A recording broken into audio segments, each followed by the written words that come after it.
खाल के ऊपर एक आदमी का साया नमूदार हुआ। वो नीचे उतरकर ट्रक के पास आ गया। जब वो ट्रक की हेडलाइट्स की रोशनी में आया तो सुल्तान ने देखा कि वो सिख फौजी था। इंडियन बॉर्डर सिक्योरिटी फोर्स की वर्दी में था। सुल्तान को अपनी हमाकत का एहसास हुआ। वो गलती से इंडियन बॉर्डर सिक्योरिटी फोर्स की किसी पोस्ट के करीब निकल आया था। जब तक वो ट्रक वहां से वापस नहीं चला गया, सुल्तान झाड़ियों के पीछे बेहिस्सो हरकत पड़ा रहा। जब ट्रक की आवाज़ आनी बंद होगी तो वो उठा और खाल से हटकर शुमाल मस्जिद की जानिब रवाना हो गया। ये जानकर इसे इत्मीनान हो गया था कि वो इंडिया में अपने दुश्मनों की सरजमीन में दाखिल हो चुका है। सर्द वीरान अंधेरी रात में वो उजाड़ इलाके में से गुजरता चला गया। काफ़ी आगे जाकर खेतों का सिलसिला शुरू हो गया, जिनमें कहीं फसल कट चुकी थी और कहीं फसल खड़ी थी। वो एक छोटे से सरहदी गांव के करीब से गुजरा। गांव में कोई कुत्ता थोड़ी देर भौंक कर चुप हो गया। सुल्तान जीटी रोड को अंधेरे में तलाश कर रहा था, क्योंकि सड़क पर पहुंचकर ही वो अमृतसर शहर में दाखिल हो सकता था। सुल्तान काफ़ी अरसा पहले एक बार दिल्ली किसी उर्स में शिरकत करने के लिए ज़ायरीन की एक जमात के साथ अमृतसर से गुजरा था। मुसलमानों के हिजरत करने के बाद अमृतसर की सिर्फ एक ही मस्जिद ऐसी थी जहाँ मकबूजा कश्मीर से मेहनत मजदूरी करने के लिए जो कश्मीरी मेहनत कश आते थे, नमाज पढ़ते थे। एक कश्मीरी मौलवी साहब भी इस मस्जिद के हुजरे में रिहाइश पजीर थे। ज़ायरीन ने यहाँ जुम्मे की नमाज पढ़ी थी और सुल्तान ने कश्मीरी मौलवी साहब से काफ़ी देर बातें भी की थी। इसका ख्याल था कि वो अमृतसर में इन मौलवी साहब के पास जाएगा और मौका माल देखकर इनसे दिल की बात करेगा। इसे दूर से सड़क की बत्तियां झिलमिलाती नजर आईं। ये जीटी रोड ही हो सकती थी। इसने अपना रुख इन रोशनियों की तरफ कर लिया। खेतों को छोड़कर वो एक मैदान में से गुजरने लगा। दूसरे खतरों के साथ साथ एक खतरा ये भी इसके सर पर मंडला रहा था कि ये सरहदी इलाका है। खुफिया पुलिस वालों के अलावा सिक्योरिटी फोर्स के आदमियों की मौजूदगी का भी यहाँ इम्कान है। इसके पास कमांडो चाकू के अलावा भरा हुआ पिस्तौल भी था। ये चीज़ें इसे पकड़वा सकती थी, मगर इसे यह इत्मीनान भी था कि दो एक आदमियों को तो ख़त्म कर देगा, लेकिन अगर कोई गश्ती दस्ता सामने आ गया तो मुश्किल पेश आ सकती थी। वो ये सोचकर चलता गया कि अब जो होगा देखा जाएगा। जीटी रोड दूर तक सुनसान पड़ी थी। थोड़े फासलों पर खंभों से रोशनी हो रही थी। वो सड़क से हटकर खेतों के साथ साथ चलने लगा। इसके पास इंडिया की करेंसी भी नहीं थी कि अगर आगे चलकर कोई बस इत्तेफाक से मिल जाए तो वो इसमें सवार हो जाए। इस वक्त रात आधी गुजर चुकी थी। इस बात का इम्कान कम ही था कि कोई बस शहर को जाती से मिल जाए। इसने एक आदमी देखा जो खेस की बुक्कल मारे साइकिल पर सवार अमृतसर की तरफ चला जा रहा है। साइकिल की बत्ती जल रही थी। सुल्तान जल्दी से फसल के पीछे छुप गया। यह आदमी सिख था। वो सड़क पर आगे निकल गया। सुल्तान अब सड़क पर न आया। वो खेतों के दरमियान जो छोटा सा कच्चा रास्ता बना हुआ था, इस पर चलने लगा। इसने सब कुछ सोच रखा था कि अगर कोई किसान वगैरह रात को खेतों में पानी लगाते हुए मिल जाए तो इसे क्या कहेगा। इसने अपना एक क्रिश्चियन नाम भी सोच रखा था। ये नाम पेट्रस था। खेत खत्म हो गया। एक छोटा सा मैदान आ गया। मैदान खत्म हुआ तो एक गुंजान दरख्तों वाला बाग आ गया। बाग में अंधेरे में डूबी हुई एक इमारत भी नजर आई। इस तरफ कोई कुत्ता जोर जोर से भौंकने लगा। सुल्तान समझ गया कि कुत्ता एक अजनबी बू पाकर भौंक रहा है। सुल्तान ने अपनी रफ्तार तेज कर दी, बल्कि दौड़ने लगा और जितनी जल्दी इस इलाके से निकल सकता था निकल गया। इसे कोई अंदाजा नहीं था कि वो कितने मील चला होगा। वो एक बड़े कस्बे के करीब से गुजर गया। इसके बाद एक और कस्बा आया, जिसमें एक गुरुद्वारे में रोशनियां हो रही थी। गुरुद्वारे के झंडे के ऊपर भी बत्ती जल रही थी। कुछ सिख भी दौड़ते नजर आ रहे थे। सुल्तान जल्दी जल्दी वहां से गुजर गया। इस तरह के 3-4 मजीद कस्बे आए। फिर सड़क की दोनों जानिब कारखानों का सिलसिला शुरू हो गया। इन कारखानों में रोशनियां हो रही थी। एक कारखाने के गेट में से कुछ मजदूर निकलकर शहर की तरफ चलने लगे। सुल्तान भी इनके पीछे पीछे चल पड़ा। ये मजदूर रात की ड्यूटी देकर अपने घरों को वापस जा रहे थे। सुल्तान ने कारखाने के बाहर अंग्रेजी में लिखा हुआ बोर्ड पढ़ लिया था। ये टेक्सटाइल मिल थी और अब वो अमृतसर शहर के मज़ाफ़ात में दाखिल हो चुका था।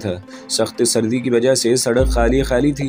पैदल चलते चलते इसकी टांगें थक गई थी। कारखाने के बाहर बस खड़ी थी, जिसमें रात की ड्यूटी से फारिग हो जाने वाले मजदूर और कारकुन सवार हो रहे थे। सुल्तान इस बस में सवार होने की गलती नहीं कर सकता था। वो सड़क किनारे के टाली के दरख्तों के नीचे चल रहा था। जब वो अमृतसर रेलवे स्टेशन के करीब आया तो बड़ा मुहतात होकर चलने लगा। यहाँ आधी रात के बाद भी बड़ी रौनक थी। होटलों में कुछ मुसाफिर बैठे चाय वगैरह पी रहे थे। पुलिस के 2-3 सिख सिपाही भी वहाँ बैठे थे। सुल्तान बज़ाहिर बड़ी बेनियाजी से इन होटलों के आगे से निकल गया। जब वो ज़ायरीन की जमात के साथ अमृतसर आया था तो इस इलाके से गुजर कर कश्मीरी मौलवी साहब की मस्जिद में पहुंचा था। इसे रात के वक्त भी रास्ता याद था। एक सीढ़ियों वाला पुल आता था जो रेलवे यार्ड के ऊपर बना हुआ था। ये पुल आया तो सुल्तान को इत्मीनान हुआ कि वो ठीक रास्ते पर जा रहा है। दूर से इसने देखा कि सीढ़ियों वाले पुल के पास 2 सिपाही खड़े हैं। सुल्तान ने वहीं से अपना रुख वापस रेलवे स्टेशन की तरफ फेर लिया। सिपाही जरूर इसको देखकर रोकते और पूछगछ करते कि वो आधी रात के वक्त कहाँ से आ रहा है। ना भी पूछते तब भी सुल्तान ये खतरा मोल नहीं लेना चाहता था। रेलवे स्टेशन एक महफूज जगह थी, वहाँ हर किस्म के मुसाफिर रात को मौजूद रहते थे। इसने दिल में यही फैसला किया कि रात का बाकी हिस्सा स्टेशन के मुसाफिर खाने में गुजार देगा और जब सुबह हुई तो मौलवी साहब से मिलने के लिए वहाँ से निकले।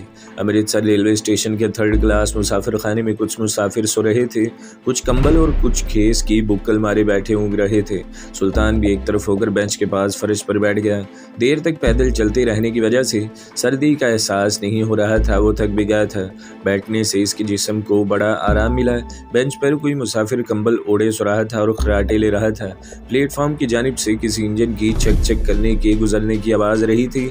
इसने घड़ी देखी, रात के 2 बज रहे थे। सुबह होने में अभी 2-2.5 घंटे पड़े थे। ये वक्त सुल्तान ने बड़ी बेचैनी और इस्तराब की हालत में गुजारा।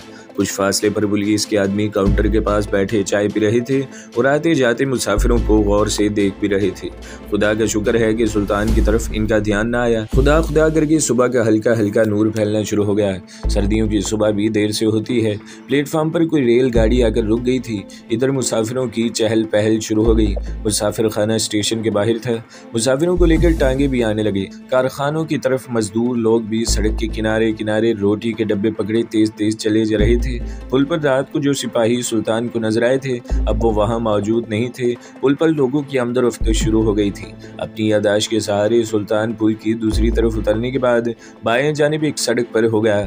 हम यहाँ इस सड़क का नाम नहीं लिखेंगे और इमारतों का नक्शा भी बयान नहीं करेंगे। बहरहाल सुल्तान इस मस्जिद में पहुंच गया जहाँ कश्मीरी मौलवी साहब रहते थे। इस वक्त मस्जिद खाली थी। इस इलाके में जो 8-10 कश्मीरी रहते थे वो सुबह की नमाज पढ़ने के बाद जा चुके थे। सूरज की पहली किरणें मस्जिद के गुंबदों और मीनारों को चूम रही थी। मस्जिद की हालत इतनी अच्छी नहीं थी। ड्योडी में एक तरफ हुजरे का दरवाज़ा था जो बंद था। सुल्तान को याद आ गया कि ज़ायरीन के साथ इसी हुजरे में इसने मौलवी साहब से मुलाकात की थी। इस बात को 6 साल गुजर चुके थे। खुदा जाने मौलवी साहब अब यहाँ होंगे भी या नहीं। सुल्तान ने धड़कते हुए दिल के साथ दरवाजे पर आहिस्ता से दस्तक दी।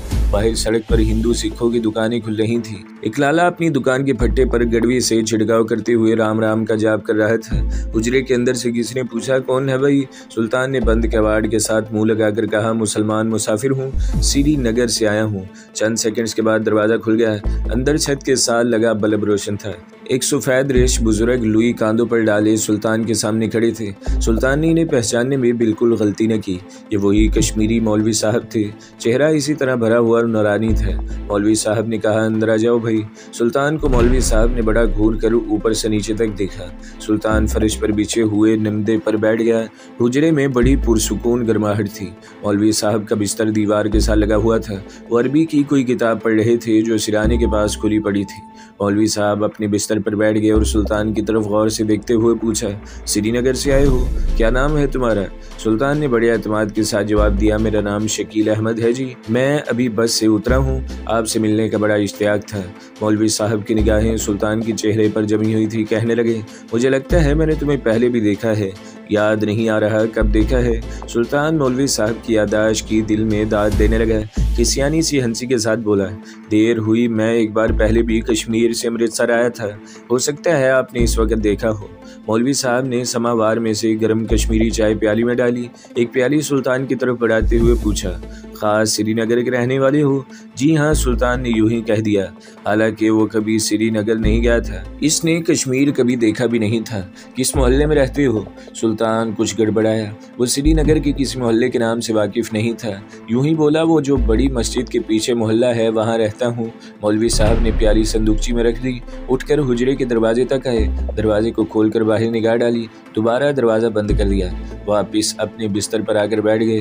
प्याली हाथ में लेकर सब्ज़ चाय चाय का एक घूंट भरा और सुल्तान की तरफ गौर से देखते हुए कहा, मैं जानता हूँ तुम पाकिस्तान से आए हो और तुम्हारे पास कोई पासपोर्ट वीज़ा भी नहीं है। अब मुझे साफ साफ बताओ तुम किस लिए आए हो। सुल्तान को एक हल्का सा धचका लगा, मगर इस ख्याल ने इसे हौसला दिया कि वो एक मुसलमान आलिम दीन के पास बैठा है जो इसे इंडियन पुलिस के हवाले नहीं करेगा। इसके बावजूद सुल्तान ने असल बात जाहिर न की। इसके वालिद ने इसे जो कमांडो ट्रेनिंग दी थी, इसमें ये बात पर बड़ा जोर दिया था कि किसी हालत में दुश्मन के इलाके में अपने दिल की बात जाहिर न करे जब तक कि तुम्हें यकीन न हो जाए कि वो तुम्हारा अपना आदमी है। सुल्तान ने कहा, मोहतरम मौलवी साहब, आपने जब मेरे दिल का हाल जान ही लिया है तो मैं आपसे कुछ नहीं छुपाऊंगा। मैं वाकई पाकिस्तान से आया हूँ, मेरे पास कोई वीज़ा या पासपोर्ट नहीं है, बस मुझे इंडियन फिल्में देखने का शौक़ यहाँ ले आया। मौलवी साहब चाय का घूंट लेते हुए मुस्कुराए, तुम अब भी अपने दिल का हाल छुपा रहे हो, मुझसे कोई बात न छुपाओ। मैं अल्हम्दुलिल्लाह मुसलमान हूँ, मस्जिद के हुजरे में बैठा हूँ। कश्मीर में हम हिंदू साम्राज्य के ख़िलाफ़ अपने खून रेज़ जंग लड़ रहे हैं। पाकिस्तान आलमी सतह पर हमारी जद्दोजहद आज़ादी के हक़ में है और भारतीय फ़ौजों के जुल्म सितम के ख़िलाफ़ आवाज़ बुलंद कर रहा है। हमें पाकिस्तान से मोहब्बत है, पाकिस्तान के ज़र्रे ज़र्रे से प्यार है। अब खुलकर बात करो, तुम जो अपनी जान की बाजी लगाकर यहाँ तक पहुँचे हो तो तुम्हारा असल मकसद क्या है। मैं तुम्हें खुदा को हाजिर नाजिर जानकर यकीन दिलाता हूँ कि तुम्हारा राज मेरे सीने में तुम्हारी इमानत रहेगा। तब सुल्तान ने मौलवी साहब को सब कुछ बता दिया। मौलवी साहब ने बड़ी तवज्जो से सुल्तान की दास्तान सुनी। जब सुल्तान सारी कहानी सुना चुका तो मौलवी साहब के नूरानी चेहरे पर मलाल के असरात नुमायां थे। उन्होंने गहरा सांस भरकर कहा, बरखुरदार, तुम्हें सबसे पहले अपनी मंगेतर को काफिरों के पंजे से छुड़वाना चाहिए था। इधर आने की बजाय तुम्हें वहीं बॉर्डर के आसपास इन बदबख्त स्मगलरों के अड्डे का खोज लगाना चाहिए था। वहां जाकर इन काफिरों को जहन्नम में पहुंचाते और अगर अपनी मंगेतर को वापस न ला सकते तो इसे भी गोली मार कर ख़त्म कर देते। इसके बाद चाहे तुम खुद भी हलाक हो जाते। सुल्तान के माथे पर नदामत का पसीना आ गया। इसमें कोई शक नहीं था कि इसे वही करना चाहिए था जो मौलवी साहब कह रहे थे, मगर वो पहली बार अनजानी जगहों से सरहद पार कर रहा था। इसे तो कुछ भी मालूम न था। कृपाल सिंह और कालीदास के ठिकाने की जगह पर हैं और वह इसके मंगेतर को कहाँ ले गए हैं। ऐसी सूरत हाल में इसको पकड़ लिया जाना या किसी भी तरफ कहीं से आई हुई गोली का निशाना बन जाना यकीनी था और वो अपने दुश्मनों को मारने से पहले मरना नहीं चाहता था। अपनी मंगेतर नसरीन के बारे में इसे यकीन कामिल था कि वो खुदा और इसके रसूल सल्लल्लाहु अलैहि वसल्लम पर ईमान रखने वाली एक बहादुर और पाकबाज लड़की है। इसके अंदर अपनी इज्जत के लिए जान पर खेल जाने वाली औरतों की सारी ताकत, अज़म और दलेरी मौजूद है। सुल्तान को यकीन था कि नसरीन मर जाएगी मगर अपनी इज्जत पर हरफ नहीं आने देगी।